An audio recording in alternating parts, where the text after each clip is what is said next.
ನಮಸ್ಕಾರ ಸ್ನೇಹಿತರೆ, welcome back to our channel. ನಾನು ನಿಮ್ಮ ಗೀತಾ. ಸ್ನೇಹಿತರೆ, ಇವತ್ತು ನಾನು ರೇಷನ್ ಅಕ್ಕಿಯಿಂದ ದೋಸೆ, ಮಸಾಲೆ ದೋಸೆ ಥರ ಯಾವ ಥರ ಸಿಂಪಲ್ಲಾಗಿ ಮಾಡ್ಕೊಳ್ಳೋದಂತ ಕಡಿಮೆ ಇಂಗ್ರೀಡಿಯೆಂಟ್ಸಲ್ಲಿ ತುಂಬ ಪರ್ಫೆಕ್ಟಾಗಿ ದೋಸೆ ಯಾವ ಥರ ಬರುತ್ತೆ ಅಂಥೇಳಿ ನಿಮ್ಮ ಜೊತೆ ಶೇರ್ ಮಾಡ್ಕೊತಾ ಇದ್ದೀನಿ. ಇವತ್ತು ಈ ಮೆಥಡಲ್ಲಿ ಒಂದೇ ಒಂದು ಸರಿ ಟ್ರೈ ಮಾಡಿ ನೋಡಿ, ಆಮೇಲೆ ನಿಮಗೆ ಗೊತ್ತಾಗುತ್ತೆ. ಫ್ರೆಂಡ್ಸ್, ಇವಾಗ ನಾನು ರೇಷನ್ ಅಕ್ಕಿನ ನಾನೇನು ಇವಾಗ ಗ್ಲಾಸ್ ತೊಗೊಂಡಿದ್ದೀನಲ್ಲ, ಅದರಿಂದ 3 ಗ್ಲಾಸ್ನ ನಾನು ಅಕ್ಕಿ ತೊಗೊಳ್ತಾ ಇದ್ದೀನಿ. ರೇಷನ್ ಅಕ್ಕಿ ತೊಗೊಳ್ಳಿ, ಮನೇಲಿ ಯಾವುದಿದ್ರೂ ಓಕೆ, ಬಟ್ ನಾನಿಲ್ಲಿ ರೇಷನ್ ಅಕ್ಕಿಯಿಂದ ಮಾಡಿ ತೋರಿಸ್ತಾ ಇರೋದ್ರಿಂದ ರೇಷನ್ ಅಕ್ಕಿನೇ ಹೇಳ್ತಾ ಇರೋದು. 2 ಟೇಬಲ್ ಸ್ಪೂನು ನಾನು ಸಾಬುದಾನಿ ಅಕ್ಕಿನ ತೊಗೊಂಡಿದ್ದೀನಿ, ಅರ್ಧ ಟೇಬಲ್ ಸ್ಪೂನು ಮೆಂತ್ಯ ತೊಗೊಂಡಿದ್ದೀನಿ, ಮತ್ತು ಹಾಗೆಯೇ ಕಡಲೆಬೇಳೆ ನೀವು ಯೂಸ್ ಮಾಡ್ಕೋಬೋದು. ನನಗೆ ಇಲ್ಲದೇ ಇರೋದ್ರಿಂದ ನಾನು ಅದನ್ನೇ ಹಾಕಿಲ್ಲ. ಇವಾಗ ಅದೇ ಗ್ಲಾಸಿಂದ 3 ಗ್ಲಾಸ್ ಅಕ್ಕಿ, 1 ಗ್ಲಾಸ್ ಬಂದುಬಿಟ್ಟು ಉದ್ದಿನಬೇಳೆ, ಇದನ್ನಷ್ಟು ಹೋಲ್ ಡೇ ನೆನೆಸಿಡಬೇಕಾಗತ್ತೆ. ಚೆನ್ನಾಗಿ ತೊಳೆದ್ಬಿಟ್ಟು ಇವಾಗ ನಾನು ಇದನ್ನು ಹೋಲ್ ಡೇ ಅಂದರೆ ಮಾರ್ನಿಂಗ್ 10 o'clock ಈ ಥರ ನೆನೆ ಹಾಕಿರೋದು. ಸೊ ನೈಟು ಇದನ್ನು ರುಬ್ಕೊಳ್ಳೋಣ. ನೋಡಿ, ಈ ಥರ ಕ್ಲೋಸ್ ಮಾಡಿ ಸಪ್ರೇಟೇ ಹಾಕ್ಕೊಳ್ಳಿ. ನಾನು ಉದ್ದಿನಬೇಳೆ ಸಪ್ರೇಟು ಮತ್ತು ಅಕ್ಕಿ ಸಪ್ರೇಟ್ನ ಇದು ಮಾಡ್ತಾಯಿದ್ದೀನಿ.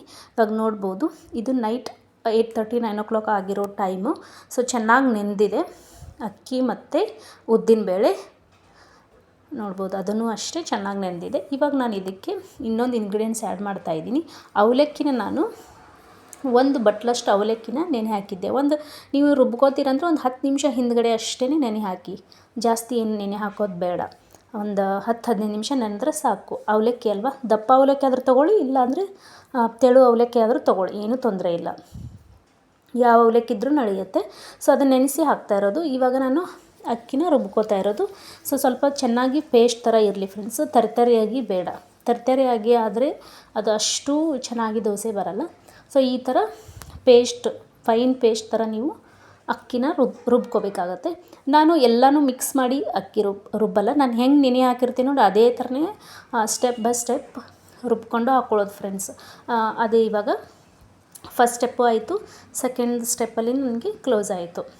ಈ ಥರ ನೋಡ್ಬೋದು. ಇವಾಗ ನಾನು ಅಕ್ಕಿ ಎಲ್ಲ ರುಬ್ಬಿದ ಆದಮೇಲೆ ಉದ್ದಿನಬೇಳೆನ ರುಬ್ಕೊಂಡ್ಬಿಡೋಣ. ಇದನ್ನು ಅಷ್ಟೇ ಸಪ್ರೇಟಾಗಿ ನಾವು ರುಬ್ಕೋಬೇಕಾಗುತ್ತೆ. ಇದನ್ನು ಅಷ್ಟೇ ಸ್ವಲ್ಪ ಸಣ್ಣಾಗಿ, ಅಂದರೆ ತುಂಬ ಫೈನ್ ಪೇಸ್ಟಾಗಿಯೇ ರುಬ್ಕೊಳ್ಳಿ ಇದನ್ನು ಸಹ. ಇವಾಗ ಇದಾದಮೇಲೆ ನಾನು ಅವಲಕ್ಕಿ ಏನು ನೆನೆಸಿಟ್ಕೊಂಡಿದ್ನಲ್ಲ ಫ್ರೆಂಡ್ಸ್, ಸೊ ಅದನ್ನು ಅಷ್ಟೇ ಚೆನ್ನಾಗಿ ಫೈನ್ ಪೇಸ್ಟಾಗಿ ನಾವು ರುಬ್ಕೋಬೇಕಾಗತ್ತೆ. ಎಲ್ಲನೂ ಅಷ್ಟೇ ಫ್ರೆಂಡ್ಸ್, ನಾನು ಅಕ್ಕಿ ಸಪ್ರೇಟಾಗಿ ಮತ್ತು ಉದ್ದಿನಬೇಳೆ ಸಪ್ರೇಟ್ ಮತ್ತು ಅವಲಕ್ಕಿ ಸಪ್ರೇಟ್ ಎಲ್ಲ ಮಿಕ್ಸ್ ಮಾಡಿ ಮಿಕ್ಸಿಗೆ ಹಾಕ್ಕೊಳ್ಳಲ್ಲ, ಅಂದರೆ ರುಬ್ಕೊಳ್ಳೋದಿಲ್ಲ. ನೀವು ಅನ್ಕೋಬೋದು, ಯಾಕೆ ಎಲ್ಲ ಒಂದೇ ಸರಿ ಲಾಸ್ಟಿಗೆ ಕೂಡಿಸ್ತೀರ ಅಂತೇಳಿ.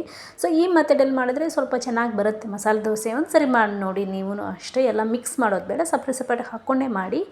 ಒಂದು ಸರಿ ಟೇಸ್ಟ್ ನೋಡಿದ್ರೆ ನಿಮಗೆ ಗೊತ್ತಾಗುತ್ತೆ ಯಾವ ಥರ ಬಂದಿರುತ್ತೆ ಅಂತೇಳಿ. ಇವಾಗ ಚೆನ್ನಾಗಿ ಮಿಕ್ಸ್ ಮಾಡ್ಕೊಳ್ಳಿ. ಸ್ಪೂನ್ಗಿಂತ ನೀವು ಕೈಯಿಂದ ಮಿಕ್ಸ್ ಮಾಡಿಕೊಂಡ್ರೆ ನಿಜವಾಗ್ಲೂ ಅದು ಚೆನ್ನಾಗಿ ಎಲ್ಲ ಕೂಡುತ್ತೆ, ಅಂದರೆ ಹಿಟ್ಟು ಹದ ಬರುತ್ತಂತಾರಲ್ಲ, ಸೊ ಆ ಥರ ಆಗುತ್ತೆ. ನಾನು ಸ್ಪೂನಲ್ಲಿ ತೋರಿಸಿದ್ದೀನಿ, ಬಟ್ ನೀವು ಕೈಯಿಂದ ಆದಷ್ಟು ಆದರೆ ಕೈಯಿಂದನೇ ಚೆನ್ನಾಗಿ ಕಲಿಸ್ಬೇಕಾಗತ್ತೆ. ನೋಡ್ಬೋದು, ಈ ಥರ ಎಲ್ಲನೂ ಅಷ್ಟೇ ಮಿಕ್ಸ್ ಆಗಬೇಕು. ನಾನು ಸಪ್ರೇಟ್ ಏನು ಮಾಡಿದ್ರೆ ಚೆನ್ನಾಗಿ ಕಲಿಸ್ಬೇಕಾಗತ್ತೆ ಅದು. ಇದಕ್ಕೆ ಇವಾಗ ನಾನು ಸ್ವಲ್ಪ ಜಾಸ್ತಿ ಆಯ್ತೇನೆ ಅಂತಲೇ ಹೇಳ್ಬೋದು ಸೋಡಾ. ನೀವು ಅದಕ್ಕಿಂತ ಸ್ವಲ್ಪ ಅಡುಗೆ ಸೋಡಾನೇ ಕಡಿಮೆನೇ ಹಾಕ್ಕೊಂಡು ಚೆನ್ನಾಗಿ ಮಿಕ್ಸ್ ಮಾಡ್ಕೊಂಬಿಡಿ ಫ್ರೆಂಡ್ಸ್. ನೋಡಿ, ಈಗ ಫಸ್ಟಿಗೆ ನಾನು ಕಲಿಸ್ಕೊಂಡಿದ್ದೆ, ಇವಾಗೂ ಅಷ್ಟೇ ಅಡುಗೆ ಸೋಡಾ ಹಾಕಿದಾದ್ಮೇಲೂ ಚೆನ್ನಾಗಿ ಮಿಕ್ಸ್ ಮಾಡಿಕೊಂಡು ಲಿಡ್ನ ಕ್ಲೋಸ್ ಮಾಡಿಬಿಡಿ, ಮುಚ್ಚಿಟ್ಬಿಟ್ಟು ಹೋಲ್ ನೈಟ್ ಬಿಟ್ಟರೆ ಸೊ ಮಾರ್ನಿಂಗ್ ನೋಡ್ಬೋದು ನೀವು ಹೆಂಗೆ ಹಿಟ್ಟು ಯಾವ ಥರ ಬಂದಿದೆ ಅಂಥೇಳಿ. ಅದು ಚೆನ್ನಾಗಿಯೇ ಉಬ್ಬಿ ಬಂದಿದೆ, ಸಖತ್ತಾಗಿ ಉಬ್ಬಿ ಬಂದಿದೆ. ಈ ಥರ ಆದರೆ ನಿಮಗೆ ದೋಸೆ ಮಸಾಲೆ ದೋಸೆ ಥರನೇ ನಿಮಗೆ ಅಷ್ಟು ಚೆನ್ನಾಗಿ ದೋಸೆ ಹಿಟ್ಟು ಬರುತ್ತೆ. ಉಬ್ಬಿ ಬಂದಿದೆ ನೋಡಿ. ಇವಾಗ ನಾನು ಅದನ್ನು ಎಲ್ಲದಕ್ಕೂ ಉಪ್ಪು ಹಾಕಿ ನಾನೆಲ್ಲ ಮಿಕ್ಸ್ ಮಾಡಿ ಇಟ್ಕೊಳ್ಳಲ್ಲ ಫ್ರೆಂಡ್ಸ್. ಈಗ ಸಪ್ರೇಟಾಗಿ ನನಗೆ ಎಷ್ಟು ಬೇಕು ದೋಸೆಗೆ ಅದಕ್ಕೆ ಸಪ್ರೇಟಾಗಿ ಒಂದು ಪಾತ್ರೆಯಲ್ಲಿ ತಕ್ಕೊಂಡು ಅದಕ್ಕೆ ಸ್ವಲ್ಪ ನೀರು ಹಾಕ್ಕೊಂಡು ಚೆನ್ನಾಗಿ ಮಿಕ್ಸ್ ಮಾಡ್ಕೋಬೇಕು, ಚೆನ್ನಾಗಿ ಕಲಿಸ್ಕೋಬೇಕು. ಅದರಲ್ಲಿನೂ ಕಲಿಸ್ಕೊಂಡು ಆದಮೇಲೆ ಇದಕ್ಕೆ ಶಿಫ್ಟ್ ಮಾಡ್ಕೊಳ್ಳಿ. ರುಚಿಗೆ ತಕ್ಕಷ್ಟು ಉಪ್ಪನ್ನು ಸೇರಿಸ್ಕೊಳ್ಳಿ, ಮತ್ತು ಇದು ಮೇನ್ ಇಂಗ್ರೀಡಿಯೆಂಟ್ಸ್ ಫ್ರೆಂಡ್ಸ್. ನಿಮಗೆ ಮಸಾಲೆ ದೋಸೆ ಥರ ಸ್ವಲ್ಪ ಕೆಂಪದಾಗಿ ಬರಬೇಕಲ್ಲ ದೋಸೆ, ಮಸಾಲೆ ದೋಸೆ ಹೆಂಗಿರುತ್ತೆ ನೋಡಿ ಆ ಕಲರಲ್ಲಿ ಬರಬೇಕಂದ್ರೆ ಒಂದೇ ಒಂದು ಟೇಬಲ್ ಸ್ಪೂನಷ್ಟು ಸಕ್ಕರೆ ಹಾಕ್ಕೊಳ್ಳಿ. ಅದನ್ನೆಲ್ಲ ಹಾಕಿ ಚೆನ್ನಾಗಿ ಮಿಕ್ಸ್ ಮಾಡ್ಕೊಳ್ಳಿ ಫ್ರೆಂಡ್ಸ್. ಇಷ್ಟೇ. ಇವಾಗ ನಾವು ದೋಸೆ ಹಂಚನ್ನ ಬಿಸಿ ಮಾಡ್ಕೊಳ್ಳೋಕ್ಕಿಟ್ಟು ಅದು ಚೆನ್ನಾಗಿ ಕಾದಾದಮೇಲೆ ಸ್ವಲ್ಪ ನೀರನ್ನು ಹಾಕಿ ಕಾಟನ್ ಬಟ್ಟೆಯಿಂದ ಒರೆಸ್ಕೊಂಬೇಡಿ. ನೋಡ್ಬೋದು ಸಖತ್ತಾಗಿ ಅಂದರೆ ಸಖತ್ತಾಗಿ ದೋಸೆ ಬಂದಿರೋದು. ಈ ಥರ ನೀವು ಒಂದೇ ಒಂದು ಸರಿ ಮಾಡಿ ನೋಡಿ ಫ್ರೆಂಡ್ಸ್, ತುಂಬ ಅಂದರೆ ತುಂಬಾ ಟೇಸ್ಟಿಯಾಗಿರುತ್ತೆ. ಇವಾಗ ಇದನ್ನು ಹಾಕ್ಕೊಂಡು ಮೇಲೆ ಸ್ವಲ್ಪ ಎಣ್ಣೆ ಹಾಕ್ಕೊಂಡು ನಾವು ಬಿಡಬೇಕಾಗತ್ತೆ. 1-2 ನಿಮಿಷ ದೋಸೆನ ಬಿಡಬೇಕಾಗತ್ತೆ. ಬೇಕಂದರೆ ನೀವು ಕಡಲೆ ಬೀಜದ ಪುಡಿ ಅಂದರೆ ಶೇಂಗಾ ಪೌಡರ್ನು ನೀವು ಇದ್ರ ಮೇಲೆ ಹಾಕ್ಬೋದು. ಖಾರದ ಪೌಡರ್ ಬೇಕಂದರೆ ಖಾರದ ಪೌಡರು ಹಾಕ್ಕೋಬೋದು. ಸೊ ಅವ್ರಿಗೆ ಯಾವ ಥರ ರುಚಿಗೆ ಬೇಕು ನೋಡಿ ಹಂಗೆ ಹಾಕ್ಕೋಬೋದು. ನೋಡಿ ಕ್ರಿಸ್ಪಿಯಾಗಿ ತುಂಬ ಅಂದರೆ ತುಂಬಾ ಚೆನ್ನಾಗಿ ಬಂದಿತ್ತು. ಈ ಮಸಾಲೆ ದೋಸೆ ಥರನೇ ಬಂದಿತ್ತು. ಈ ಮೆಥಡಲ್ಲಿ ಒಂದು ಸರಿ ಮಾಡಿ ನೋಡಿ. ಇವಾಗ ಅದಕ್ಕೆ ಚಟ್ನಿ ಬೇಕಲ್ವ, ಕಾಯಿ ಚಟ್ನಿ ಮಾಡಿರೋದು.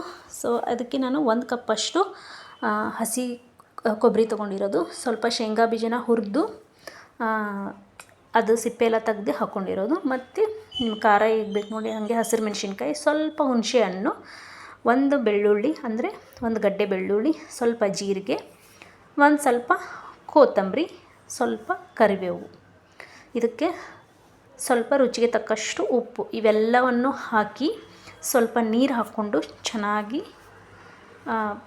ರುಬ್ಕೊಂಡು ಬಂದರೆ ಸೊ ನಮ್ಮ ಚಟ್ನಿ ಆಲ್ಮೋಸ್ಟ್ ಆಲ್ ರೆಡಿ ಆದಂಗೆ. ಇದಕ್ಕೆ ಫಟ್ ಅಂತ ಒಗ್ಗರಣೆನೂ ಸಹ ನಾವು ಮಾಡ್ಕೊಂಡ್ಬಿಡೋಣ.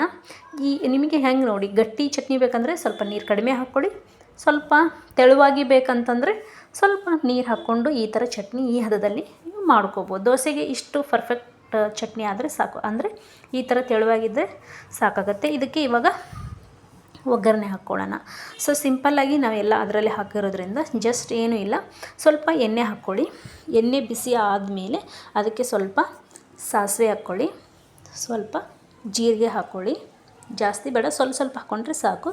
ಸ್ವಲ್ಪ ಕರಿಬೇವು ಹಾಕ್ಕೊಳ್ಳಿ ಮತ್ತು ಒಣಮೆಣಸಿನ್ಕಾಯಿ. ಸೊ ಇವನ್ನೆಲ್ಲ ಹಾಕಿ ಸ್ವಲ್ಪ ಚಿಟಪಟ ಅಂದಮೇಲೆ ನಾವು ಇದನ್ನು ಇವಾಗ ಚಟ್ನಿಗೆ ಮಿಕ್ಸ್ ಮಾಡ್ಕೊಳ್ಳೋಣ ಫ್ರೆಂಡ್ಸ್. ಮಿಕ್ಸ್ ಮಾಡ್ಕೊಂಡಾದಮೇಲೆ ಸೊ ನಾನು ಹಾಕೋವಾಗ ಸ್ವಲ್ಪ ಕ್ಲಿಪ್ಸ್ ಮಿಸ್ ಆಯಿತು. ಸೊ ಇವಾಗ ನೋಡ್ಬೋದು ಹಾಕಿದಾದಮೇಲೆ ನಾನು ಕಲಸಿದ್ದೆ. ಸೊ ಈ ಥರ ಚಟ್ನಿ ಬಂದಿದೆ. ನಿಜವಾಗ್ಲೂ ಕಾಯಿ ಚಟ್ನಿ ತುಂಬ ಅಂದರೆ ತುಂಬಾ ಚೆನ್ನಾಗಿತ್ತು. ನೀವು ಒಂದು ಸರಿ ಟ್ರೈ ಮಾಡಿ ನೋಡಿ ಈ ಚಟ್ನಿನ. ನೋಡ್ಬೋದು ಫ್ರೆಂಡ್ಸ್, ಮಸಾಲೆ ದೋಸೆ ಅಂದರೆ ನಮ್ಮ ರೇಷನ್ ಅಕ್ಕಿಯಿಂದ ಮಾಡಿರೋ ದೋಸೆ ತುಂಬ ಅಂದರೆ ತುಂಬಾ ಪರ್ಫೆಕ್ಟಾಗಿ ಬಂದಿತ್ತು. ಆಲೂಗಡ್ಡೆ ಪಲ್ಯ ಮತ್ತು ಕಾಯಿ ಚಟ್ನಿ ಜೊತೆ ಟೇಸ್ಟ್ ಅಂತೂ ತುಂಬ ಅಂದರೆ ತುಂಬಾ ಚೆನ್ನಾಗಿ ಬಂದಿತ್ತು. ಸೇಮ್ ನಾವು ಹೋಟೆಲಲ್ಲಿ ಯಾವ ಥರ ಟೇಸ್ಟ್ ಮಾಡ್ತೀವೋ ಅದೇ ಥರನೇ ಕ್ರಿಸ್ಪಿಯಾಗಿ ಬಂದಿತ್ತು. ಮಿಡಲಲ್ಲಿ ನಾವು ಆಲೂಗಡ್ಡೆ ಪಲ್ಯ ಹಾಕಿ ಫೋಲ್ಡ್ ಮಾಡಿದ್ರೆ ಸೇಮ್ ಟು ಸೇಮ್ ನಿಮ್ಗೆ ಹೋಟೆಲ್ ರೀತಿಲೇ ಕಾಣಿಸುತ್ತೆ ಆ್ಯಂಡ್ ತಿನ್ನೋದಕ್ಕೂ ಅದೇ ಟೇಸ್ಟೇ ಇರುತ್ತೆ. ಐ ಹೋಪ್ ನಿಮಗೆ ಇಷ್ಟ ಆಗಿದೆ ಅಂದ್ಕೊಳ್ತೀನಿ ಈ ರೆಸಿಪಿ. ಮತ್ತೆ ನಾನು ಮುಂದಿನ ರೆಸಿಪಿಯೊಂದಿಗೆ ನಿಮ್ಮ ಜೊತೆ ಸಿಗ್ತೀನಿ. Thank you friends.